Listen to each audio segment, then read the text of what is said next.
오늘 말씀은 로마서 1장 말씀입니다.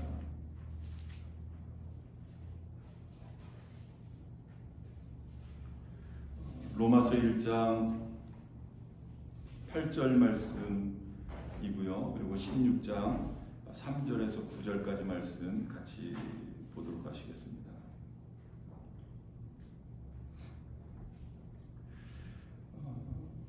로마서 1장 8절 말씀 먼저 보도록 하겠습니다.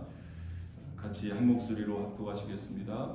먼저 내가 예수 그리스도로 말미암아 너희 모든 사람에 관하여 내 하나님께 감사함은 너희 믿음이 온 세상에 전파됨이로다. 아멘. 그리고 로마서 16장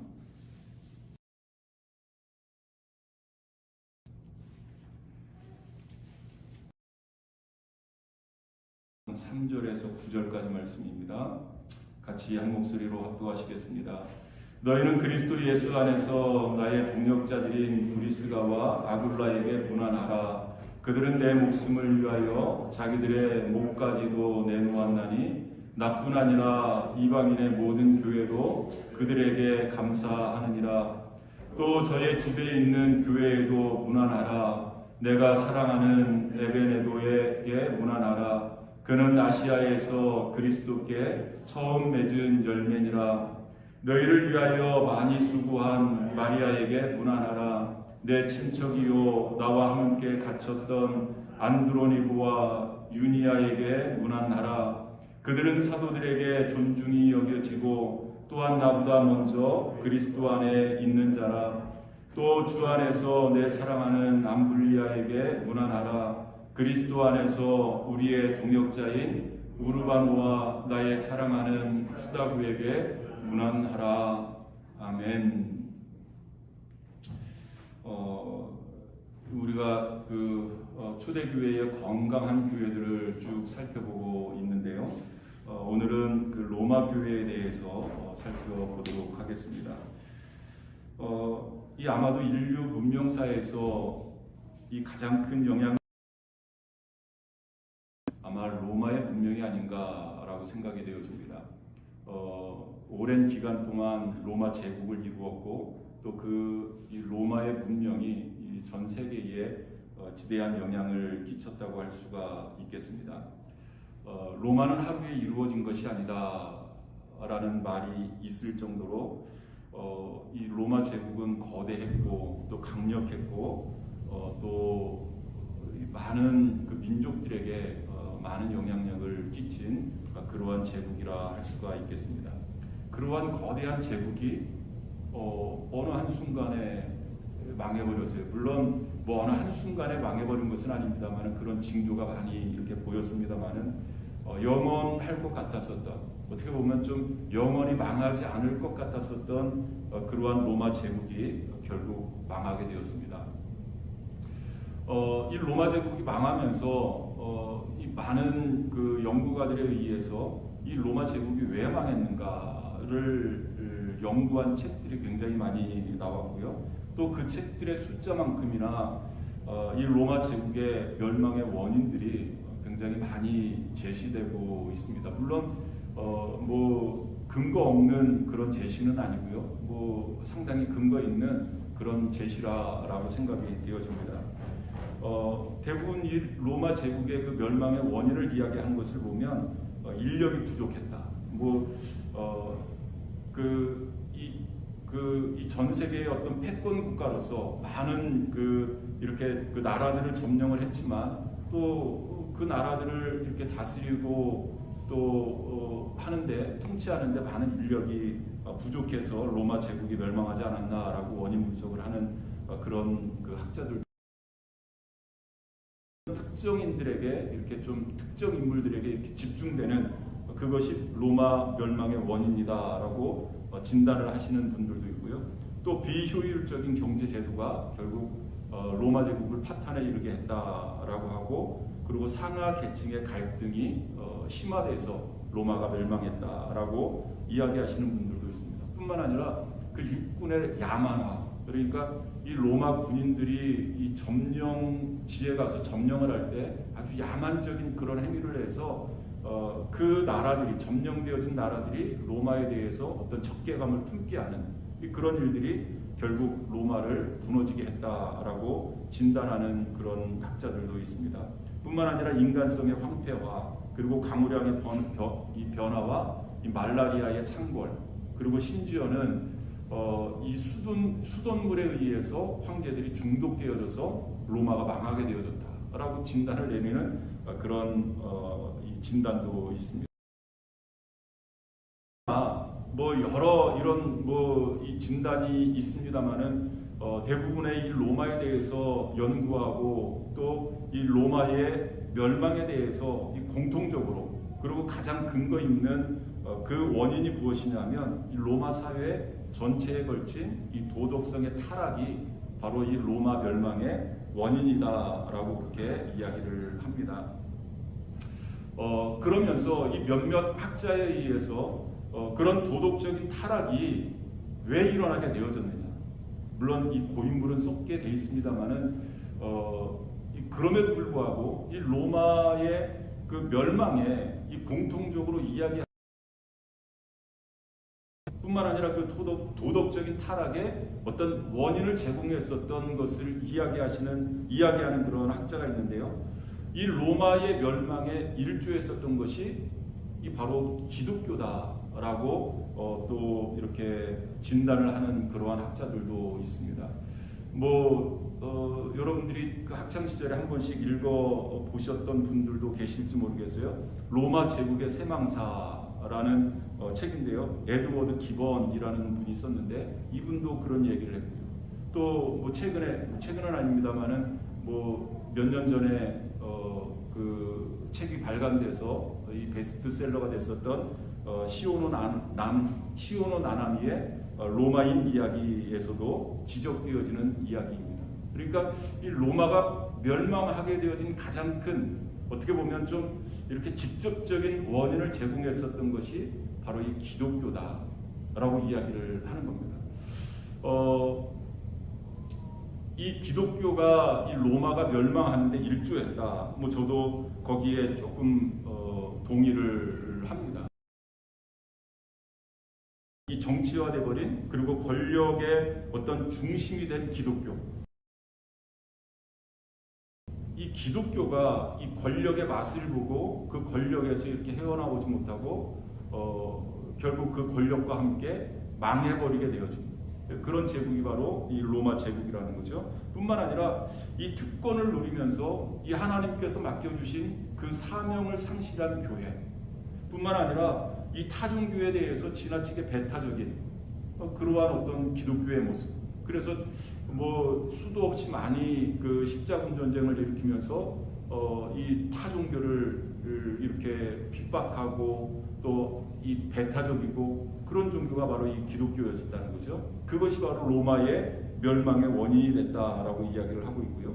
뿐만 아니라 이 그리스도인들 상간의 이 권력 다툼, 이 권력 안에 있었던 그러한 기독교인들이 서로 이 권력 다툼이 일어나서 결국 이 로마 제국의 멸망의 원인을 제공했다라고 그렇게 진단을 합니다.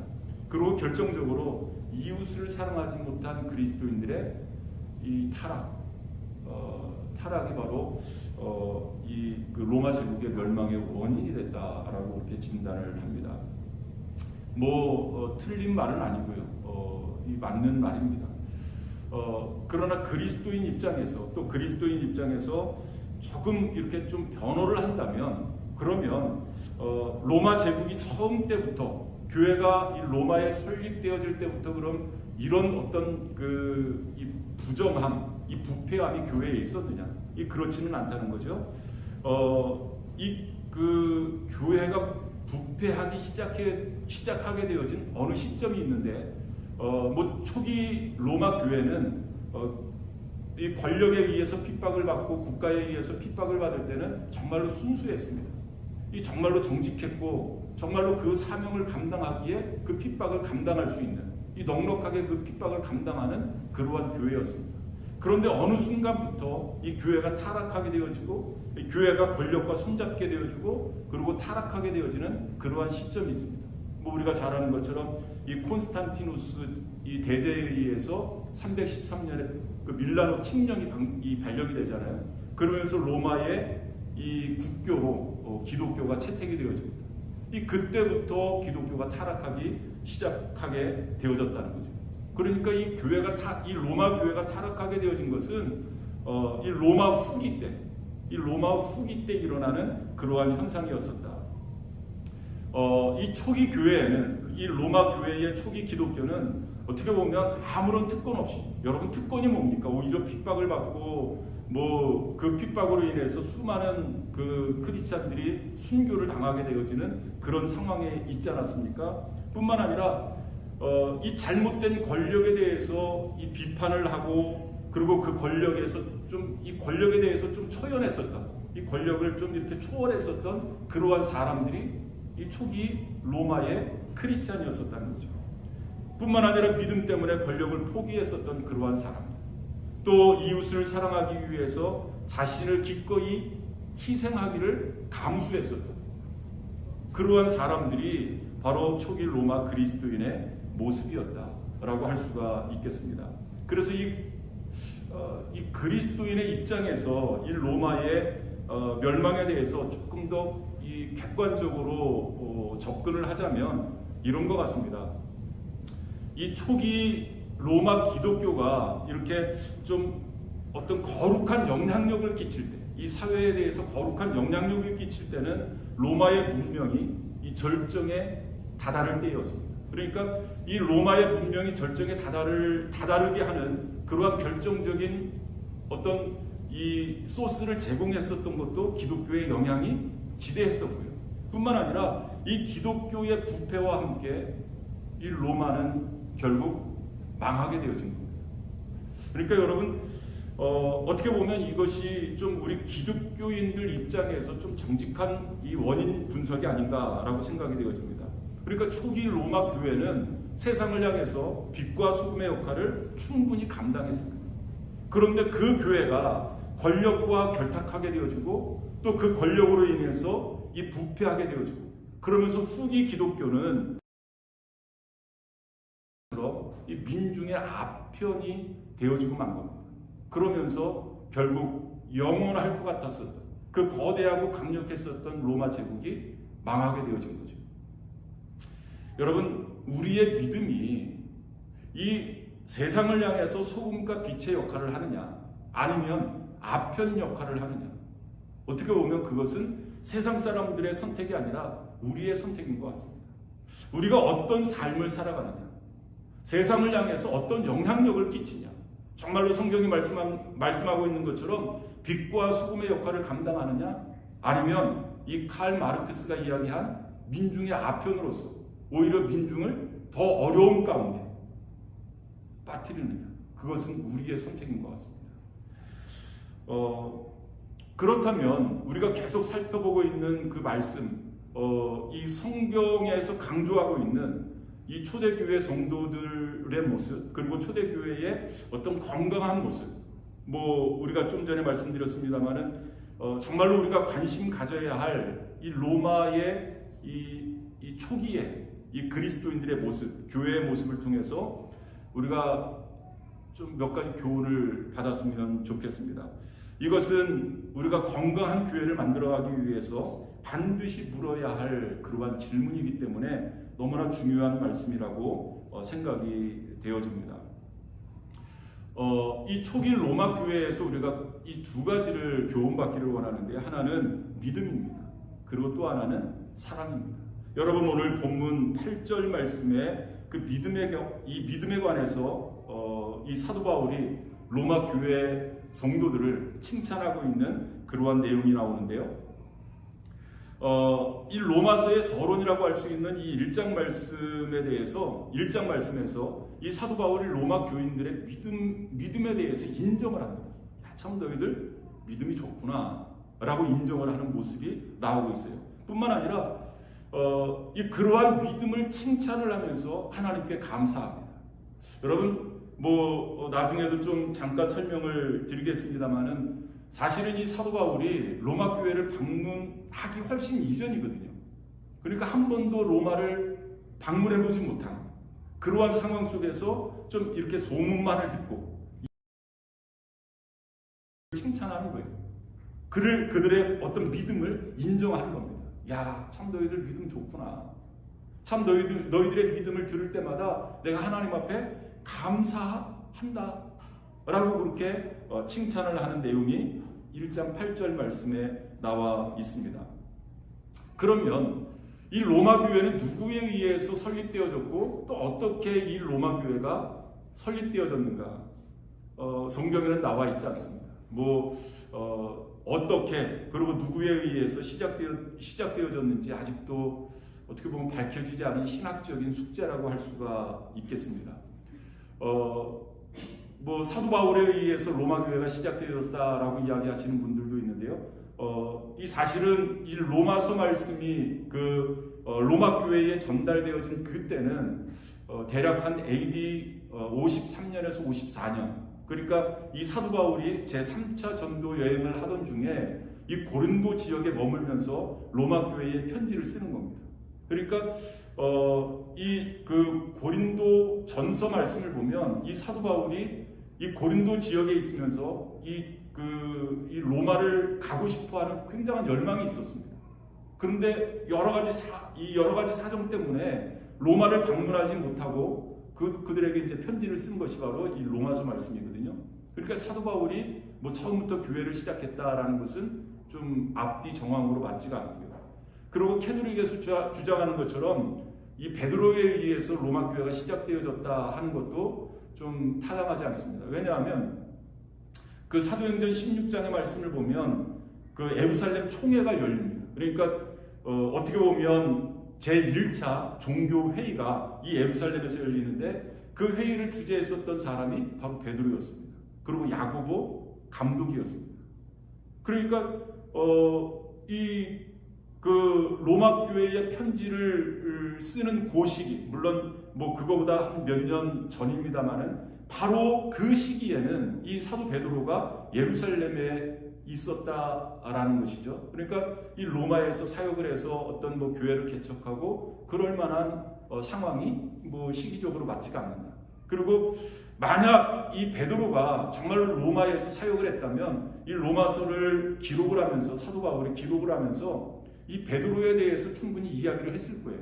여러분 우리가 16장 말씀을 쭉 읽었습니다마는 이 베드로가 문안하는 이 문안 인사를 쭉 하잖아요. 누구누구의 사랑하는 누구누구에게 문안한다. 그렇게 쭉 내용을 썼는데 이 베드로가 이 로마 교회에 있었다면 베드로에게 문안 인사를 쓰지 않을 이유가 없다는 거죠.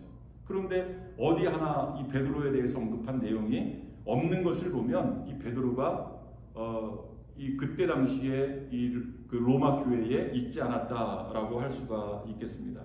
그러면 이 로마 교회는 어떻게 시작되어졌느냐? 복음주의 학자에 의해서 거의 이 정론처럼 받아들여지는 그러한 의견인데요. 그 사도행전 2장 말씀을 보면 오순절 성령 강림 사건이 일어납니다. 그때 당시에 이 오순절 마가다락방에 모였었던 120명의 성도들이 은혜를 받고 대부분의 유대인들 아니겠습니까?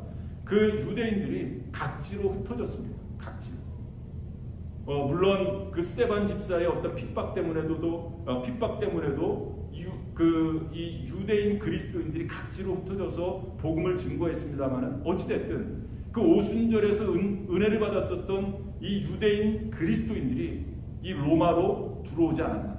로마로 흩어지면서 그 로마에서 복음을 증거하고 거기에서 교회가 시작되어지지 않았나라고 생각하는 것이 어떻게 보면 가장 정확한 판단이 아닌가라고 생각이 되어집니다. 그렇다면 여러분 이 초대교회의 가장 좀 유력한 지도자 그럼 사도 요한이 있겠고요.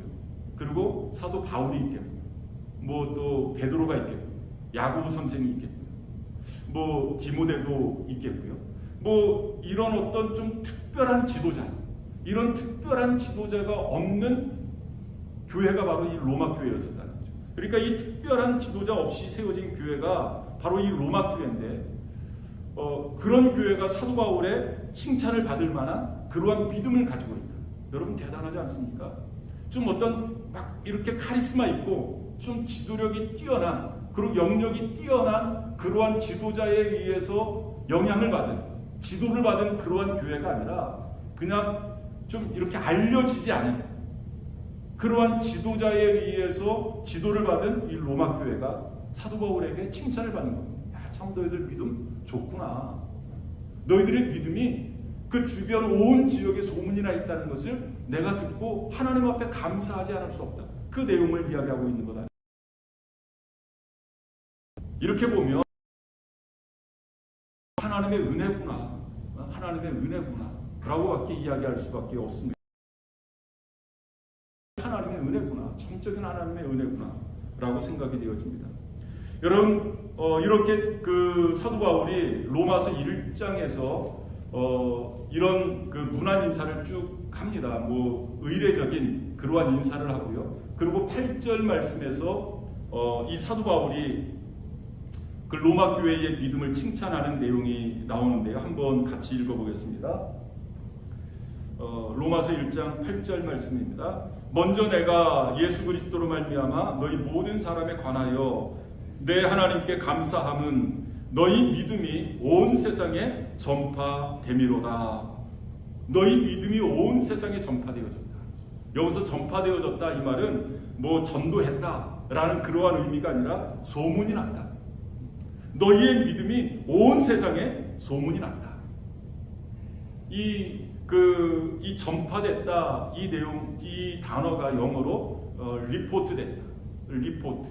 그러니까 온 세상에 알려진 겁니다. 이 어떤 특별한 지도자 없는 그러한 로마 교회의 성도들의 믿음이 얼마나 아름다웠으면, 얼마나 그 믿음이 좋았으면 온 세상에 소문이 났을까. 그 소문을 사도 바울도 듣고 내가 너희들의 그 믿음에 대한 소문을 듣고 하나님께 감사한다 라고 그렇게 편지를 쓴 겁니다. 여러분, 참 대단하지 않습니까? 우리가 이 로마 교회를 통해서 본받아야 될 모습이 바로 그런 이 믿음의 모습이 아닌가라고 생각이 되어집니다. 그런데 이 사도 바울이 로마 교회 성도들의 믿음을 이야기 듣고 칭찬을 해요. 그런데 어떻게 보면 그들이 어떤 믿음을 하고 있는지, 또 어떤 믿음을 그들이 소유하고 있는지, 그것은 사실은 이 사도 바울이 알지 못하는 겁니다. 어떻게 보면 그 믿음에 대한 이미지, 믿음에 대한 이미지를 가지고 지금 사도 바울이 로마 교회를 칭찬하고 있는 거예요. 그런데 사실은 이 믿음이라는 것은 이미지도 물론 중요하지만, 야, 참 저 사람 믿음 좋아. 그런 것은 그 사람의 어떤 이렇게 이 외적으로 드러나는 그러한 모습을 가지고 우리가 판단을 하지 않습니까? 그런데 정말로 중요한 것은 그 내용 아닙니까? 그 믿음에 대한 내용. 그러니까 지금 이렇게 사회에서 어떤 프로그램을 하나 만들고 그것을 이미지화 하잖아요. 그리고 그 이미지화해서 그것을 이렇게 선전을 하고 합니다만은 정말로 중요한 것은 어떤 콘텐츠 아닙니까? 그 내용, 그것이 중요한 것 아닙니까? 여러분, 이 믿음이라는 것도 마찬가지인 것 같아요. 남에게 보여지는 어떤 외적인 그런 이미지도 중요하지만 정말로 그 사람이 어떤 내용의 믿음을 가지고 있느냐, 이 내용, 이 콘텐츠가 중요하다는 거죠.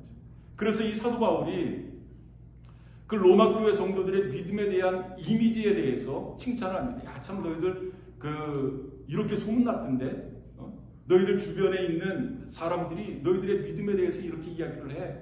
참 하나님께 감사합니다. 그런데 정말로 중요한 것은 그 믿음에 대한 콘텐츠야. 믿음에 대한 내용이야. 그러면서 그 1장 이하의 말씀을 보면 이 8장까지요. 그 믿음의 내용에 대해서 아주 구체적으로 이야기를 합니다. 여러분, 이 사실 이 로마서 말씀은 조금 읽기 조금 이렇게 딱딱할 정도의 그런 어떤 교리적인 그러한 내용이 나와 있는데요. 이 정말로 중요한 내용입니다. 여러분들이 그 믿음을 말씀 위에 이렇게 세우기 위해서는 반드시 읽으시고 또 요 말씀대로 믿음 생활을 하셔야 됩니다. 이 반드시 읽으셔야 됩니다. 좀 딱딱하더라도 좀 교리적이라 할지라도 읽으셔야 됩니다. 그래서 이 사도 바울이 로마서 1장에서 8장까지 이 믿음의 내용에 대해서 구체적으로 설명을 합니다. 이것을 우리는 복음이라고 이야기를 하는데요. 이 두 가지 주제를 가지고 이야기를 하는데요. 첫 번째는 죄에 대해서, 그리고 은혜에 대해서 이야기를 합니다. 이 죄에 대해서 이야기를 하면서 1장에서 3장까지 그 내용이 이렇게 잘 기록이 되어져 있는데요. 이 모든 인간은 하나님의 진노를 피할 수 없는 그러한 죄인임을 분명하게 이야기를 합니다. 여러분, 저와 여러분들은 하나님의 진노를 피할 수 없는 죄인이었었다는 거죠. 이 대표적인 성경 구절이 그 로마서 3장 10절 말씀인데요. 의인은 없나니 하나도 없다. 누구 하나 하나님 앞에 나가서 내가 바로 의인입니다, 내가 바로 이렇게 의롭게 살았습니다라고 자신 의인은 없나니 하나도 없다. 그리고 로마서 3장 23절의 말씀을 보니까 모든 사람이 죄를 범하였음에 하나님의 영광에 이르지 못하더니 라고 말씀하고 있습니다. 여러분, 이것이 인간의 실존이라는 거죠. 인간의 이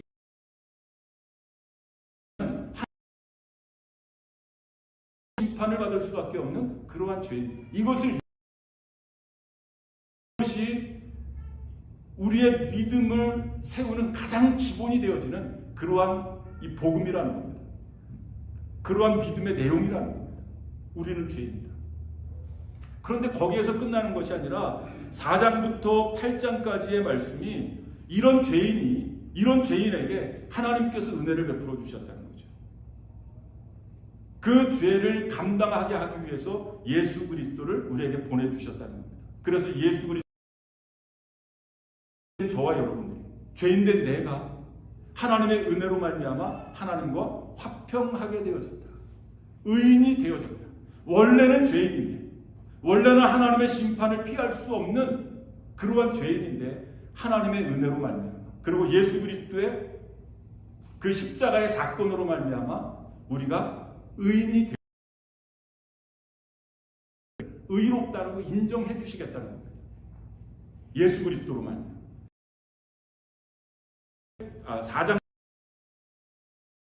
대표적인 성경 구절이 로마서 5장 1절 말씀인데요. 그러므로 우리가 믿음으로 의롭다 하심을 받았으니 우리 주 예수 그리스도로 말미암아 하나님과 화평을 누리자. 바로 그 내용. 여러분, 이 4장부터 8장까지 그 내용을 쭉 읽어보면 가장 많이 등장하는 단어가 예수 그리스도로 말미암아, 예수 그리스도로 말미암아 은혜를 받은 너희요, 예수 그리스도로 말미암아 하나님과 화평된 너희요. 그 예수 그리스도로 말미암아라는 단어가 굉장히 많이 등장을 합니다.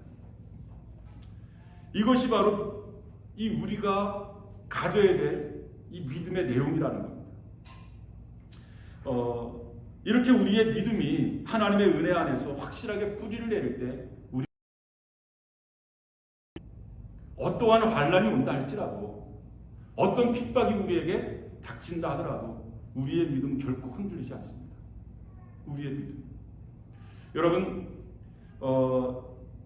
우리의 믿음이 이 사람에 의해 근거하게 되어지면, 그래도 내가 이렇게 어떤 의지를 가지고 내가 신앙생활을 하는 거지, 내가 그래도 이렇게 선하게 사니까 그래도 이렇게 된 거지, 이 믿음의 근거를 이 자기의 의, 사람의 의에 근거를 두면 어느 순간에 무너져 버리고 만다는 거죠. 그런데 우리의 믿음을 이 하나님의 의에 둔다면 우리의 믿음은 결코 흔들리지 않을 수 있다는 겁니다. 그 로마의 유명한 신학자였었던 성 어거스틴이라는 그 아우렐리우스 아우구스티누스라고 이야기를 하잖아요. 이 성 어거스틴이 그 하나님의 도성이라는 그러한 책을 썼어요. 이 성 어거스틴이 활동하던 시기가 바로 이 로마 제국이 멸망해 가는 그러한 시기에 이 하나님의 도성이라는 책을 썼는데요. 아무리 이 로마가 망해도, 아무리 로마가 흔들리고 로마가 망한다 할지라도 하나님의 은혜에 뿌리박은 믿음을 가지고 있는 사람들은 결코 흔들리지 않는다. 결코 흔들리지 않는다. 뿐만 아니라 사람의 도성이 아니라 하나님의 도성을 바라보는 사람들은 결코 흔들리지 않는다. 그것이 바로 하나님의 도성이라는 책의 내용입니다. 저는 이 말씀에 전적으로 동의합니다. 여러분, 우리의 믿음의 근거가 어디 있느냐?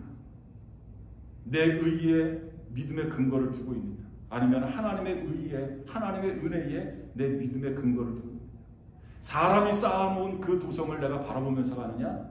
아니면 하나님의 도성을 내가 바라보고 나가느냐에 따라서 우리는 흔들릴 수도 있고, 어떠한 환경이 우리에게 닥친다 하더라도 우리는 흔들리지 않을 수 있다라는 말씀입니다.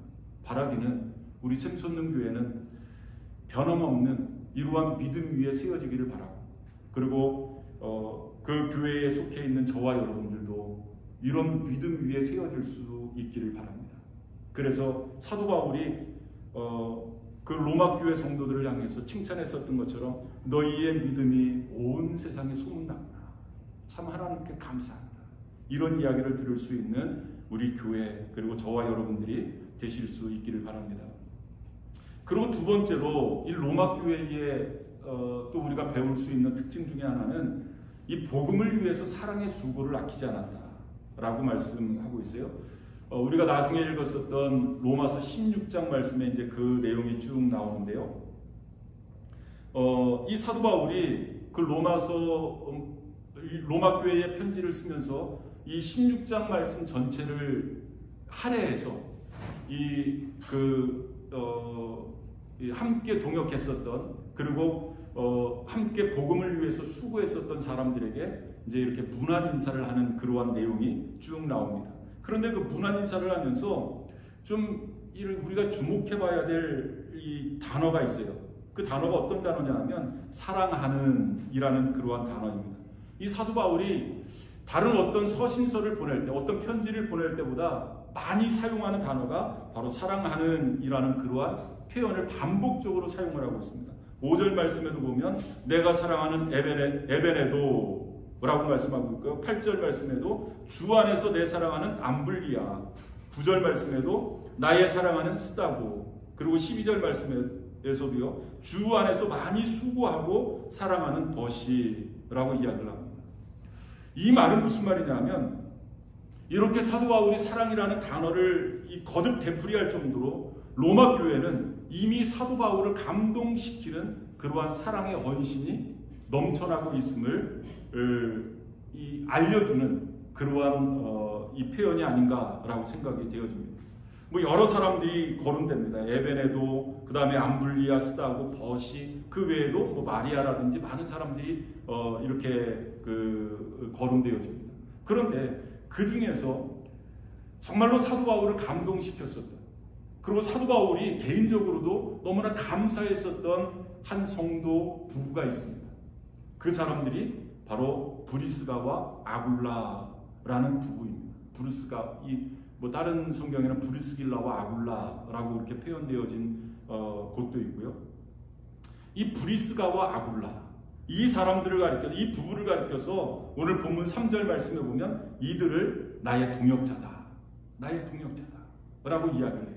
그리고 4절 말씀에는 이 브리스가와 아굴라가 얼마나 헌신적이었는가를 이 사도 바울이 이렇게 묘사를 합니다. 4절 말씀을 보면은요, 그들은 내 목숨을 위하여 자기들의 목까지도 내놓았나니 라고 말씀하고 있어요. 뭐 성경에는 그 브리스가와 아굴라가 뭐 어떤 상황에서 어떻게 했길래 이런 표현을 썼는지 뭐 정확하게 나와 있지는 않습니다만은 이 사도 바울이 어떤 위험에 처해 있을 때, 어떤 절체절명의 위기에 처해 있을 때 그 사도 바울을 구했거나, 아니면 이 사도 바울의 선교 사역에서 정말로 몸 바쳐서 도운, 그것이 너무나 감사해서 이런 표현을 쓰지 않았나라고 이렇게 추정을 합니다. 뭐 정확한 내용은 알 수가 없으니까 어찌됐든 사도 바울이 이 브리스가와 아굴라를 가리켜서 내 목숨을 위하여 자기의 목까지도 내놓은 사람, 목까지, 그러니까 자기의 생명까지 내놓은 사람들이다 라고 그렇게 칭찬을 합니다. 여러분, 이 브리스가와 아굴라, 이 브리스길라와 아굴라 어떤 사람인가를 조금 더 살펴볼 필요가 있는데요. 이 브리스가, 이 브리스길라라는 이 이름의 표현을 보면 그 로마 사람들이 쓰는 그 표현이라고 해요. 뭐 우리 주변에도 보면 브리스길라라고 이름 지은 뭐 외국인들이 많이 있잖아요. 브리스길라. 이 로마식 그 표현이고요. 그리고 아굴라 이것은 유대식 그 표현이라고 해요. 그러니까 유대인들이 보통 이름 지을 때 그런 표현을 아굴라라는 그러한 이름을 많이 쓴다고 합니다. 그러니까 이 브리스가와 아굴라는 어떻게 보면 이 국제 결혼을 한 겁니다. 이 아굴라가 아마 그 로마에 가서 그 천막을 짓는 이 아굴라의 직업도 그 천막을 만드는 그러한 직업을 가지고 있었는데요. 아마 로마에서 천막을 만들다가 이 브리스길라를 만나서 거기서 결혼을 하지 않았나라고 이렇게 추정을 합니다. 그런데 이 브리스가와 아굴라가 로마에서 그렇게 그 결혼 생활을 이어나갈 때 이 로마의 황제가 그 유대인 추방령을 냅니다. 그 1세기 때 유대인 추방령을 냅니다. 그래서 그 로마에 이 거주하고 있었던 모든 유대인들이 다 추방을 당하게 됩니다. 그때 이 아굴라와 브리스길라도 추방이 되어져서 이 그리스에 있는 고린도라는 지역에 이사를 하게 됩니다. 그러다가 이 사도 바울을 만나게 된 거예요. 이 사도 바울이 2차 전도 여행 때 이 브리스길라와 아굴라를 그 고린도에서 만나서 그들에게 복음을 증거하고 그래서 이 브리스길라와 아굴라가 사도 바울의 제자가 되어지고 그리고 동역자가 되어진 겁니다. 뭐 우리가 잘 아는 것처럼 사도 바울도 이 천막을 만드는 사람 아닙니까? 이 아굴라도 천막을 만드는 사람이고 아마 이 같은 직업을 가지고 있었기 때문에 쉽게 접근을 하게 되었고 또 쉽게 이렇게 교제가 이루어지지 않았나라고 생각이. 놀라운 것은 이 사도 바울이 이 고린도에서 그 복음을 증거하다가 에베소 여러 지역을 이렇게 가지 않습니까? 그런데 이 아굴라가 이 브리스길라 따라다녀요. 갔다 그러면 그게 뭐 그럴 수 있겠는데요. 이사를 간 겁니다. 이사를. 고린도에서 에베소로 이사를 간 거예요.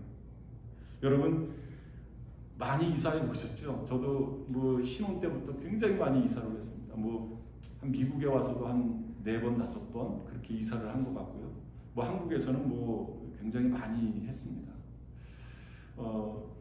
그런데 여러분 보통 이사를 하면 어떤 이유 때문에 이사를 하십니까? 뭐 애들 학교 문제 때문에 이사를 하고 뭐 직장 문제 때문에 또 이사를 하고 아니면 어떤 야 거기 뭐 그 싸고 좋은 집이 있대 하면 또 이사를 하고 그러잖아요. 뭐 이사의 이유가 뭐 그 외에도 있겠습니다만은 교회 때문에 아니면 신앙 때문에 뭐 여기에서 한 걸음 더 나가서 전도 때문에 이사를 여러 번 해보셨습니까? 정말로 내가 제대로 한번 예수 믿어봐야 되겠다. 내가 한번 제대로 교회를 섬겨봐야 되겠다. 이런 이유 때문에 이사를 결정해 보셨느냐? 그런데 이 브리스가와 아굴라는 그 신앙 때문에 또 전도 때문에 이사를 하는 겁니다. 이사를. 그것도 나라를 바꿔가면서 이사를 다니는 겁니다. 그런데 더 놀라운 것은 그렇게 나라를 바꿔가면서 이사를 했을 뿐만 아니라 이사 가면 그 집을 오픈하는 거예요. 그 집을. 그리고 그 집을 교회로 쓰는 겁니다. 여러분 고린도 교회가 이 브리스길라와 아굴라 그 집에서 고린도 교회가 시작되어졌고 그리고 에베소 교회도 한때 물론 이제 교회 규모가 커지고 그러면서 이제 두란노 서원이라든지 또 에베소 교회가 이렇게 세워졌습니다만은 한때 이 브리스가와 아굴라 집에서 이 교회가 시작되어졌습니다. 여러분 놀랍지 않습니까? 자기의 사생활을 포기하고 자기의 집을 오픈한다. 그래서 그 교회를 바친다. 참 말처럼 그렇게 쉬운 일이 아닙니다. 아예 그때는 가능했겠지. 여러분 그때나 지금이나 똑같습니다. 자기의 사생활을 포기하고 자기의 집을 교회로 오픈한 겁니다. 그리고 이 브리스가와 아굴라가 다시 로마로 돌아오게 됩니다. 이제 황제가 바뀌고 그러면서 이 완화되어지면서 이 브리스가와 아굴라가 로마로 돌아오게 되는데요. 그것도 이 브리스가의 고향이니까 고향이 그리워서 로마로 간 것이 아니라 이 사도 바울의 이 선교를 돕기 위해서, 이 복음 전도를 위해서 로마로 온 겁니다. 로마. 그리고 로마에 와서 또 집을 하나 얻지 않았겠습니까? 그런데 놀라운 것은 여러분 오늘 본문 5절 말씀 한번 보시길 바랍니다. 그 16장 5절 말씀을 보면 이런 말씀이 있어요. 또 저의 집에 있는 교회에도 문안하라. 또 저의 집에. 바로 위에서 누구를 이야기하고 있습니까? 브리스가와 아굴라에 대해서 이야기를 하고 있지 않습니까? 저들은 내 목숨을 위해서 자기들의 목까지도, 자기들의 생명까지도 바친 사람이야. 그리고 저들의 집에 있는 교회에도 문안해 라고 이야기를 합니다. 이 브리스가와 아굴라의 집입니다. 로마에 와서도 자기의 집을 오픈한 거예요. 자기의 집, 교회로 쓰라고. 그 교회가 바로 로마 교회입니다. 우리는 로마 교회 그러면 한 교회라고 생각을 하는데요. 이 한 교회는 아니고요. 한 교회는 아니고 로마에 있는 교회들. 그러니까 아마 이 브리스가와 아굴라도 자기의 집을 오픈해서 교회로 했고, 그리고 사람들도 이 집을 오픈해서 교회로 세운 겁니다. 그 교회들이 로마 교회들입니다. 로마 교회.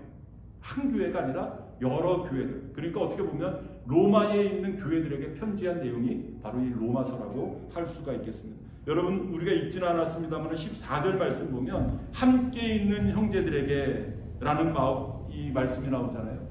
이 함께 있는 성도들. 그러니까 이 브리스가와 아굴라 그 집에 있는 사람, 그 성도들이 아니라 이 로마에 함께 동역하고 있는, 다른 가정에서 이렇게 교회 사역을 하고 있는 그러한 사람들에게도 이 로마서 말씀이 전달되어질 수 있도록 해줘라 라는 그러한 내용이라고 할 수가 있겠습니다. 여러분, 이 로마를 바꾼 것은, 로마를 변화시킨 것은 오늘날의 베드로 대성당이 아닙니다. 어떻게 보면 교회를 꼭 이렇게까지 해야 돼? 이게 얼마나 세상을 향해서 영향력을 행사할 수 있겠어? 라고 생각했었던 그러한 가정교회. 많이 모이지는 않지만 몇 명이 모여서 함께 삶을 나누고 아픔을 나누고 함께 그 아픔을 위해서 기도하고, 그리고 내가 받은 은혜를 이웃들에게 전하고, 그래서 전도하고, 이런 가정교회가 여러분 로마를 변화시킨 겁니다. 이런 가정교회에서 한 사람 한 사람이 이 소금과 빛의 역할을 감당하는 겁니다. 성경 말씀대로 베드로 대성당 여기에서 어떤 역사가 일어난 것이 아니라 오히려 이 부패의 이 원상지가 된 거죠. 이 베드로 대성당은. 지난주에도 말씀드렸습니다마는 물론 우리가 주일날 이렇게 한번 모여서 예배드리는 거, 이것도 정말로 귀하고 지금 같은 상황에서는 정말로 감사할 일이죠. 그런데 정말로 하나님이 원하시는 그러한 교회의 모습, 또 우리 성도들이 이 마지막 때에 어떻게 이 초대교회의 이 건강한 교회의 모습을 우리가 본받을 수 있을까? 저는 각 가정들이 이 브리스가와 아굴라처럼 그 가정을 교회로 오픈해서 이렇게 하기는 좀 힘들다 할지라도 주중에 주일날은 이렇게 우리가 모여서 예배를 드립니다만 주중에 주변에 있는 사람들을 가정으로 초대해서 내가 만난 예수 그리스도를 소개하는 겁니다. 물론 그 이전에 그들의 아픔을 듣고 그 아픔을 위해서 함께 기도하고 삶을 나누고, 그리고 그들에게 예수 그리스도에 대해서 증거하는 거죠. 복음을 증거하는 거죠. 이런 형태를 가리켜서 셀 공동체, 셀 교회, 목장 교회 이렇게 표현을 합니다만은 그런 어떤 수식어를 붙이지 않는다 할지라도 우리는 충분히 이런 일들이 가능할 수 있다. 여러분 뭐 서로 아이들 있는 가정들은 뭐 이렇게 또 아이들 때문에 같이 모일 수도 있잖아요. 그러면서 또 아픔을 나누고 삶을 나누고 그러면서 자연스럽게 예수 그리스도를 증거하게 돼요. 예수 그리스도를 이렇게 좀 증거하고 복음을 증거하고 그럴 수 있는 교회로 삼는다면 뭐 그것이 뭐 그렇게 뭐 큰 사회에 영향력을 미칠 수 있겠습니까? 여러분 절대 그렇지 않습니다. 절대 그렇지 않습니다. 여러분 작은 브리스가와 아굴라의 그 가정에서 로마를 변화시킬 수 있는 영향력이 행사되어진 겁니다. 그런 작은 교회들 하나하나가 로마 교회를 이루게 되어졌고 그 로마 교회가 세상을 변화시킨 겁니다.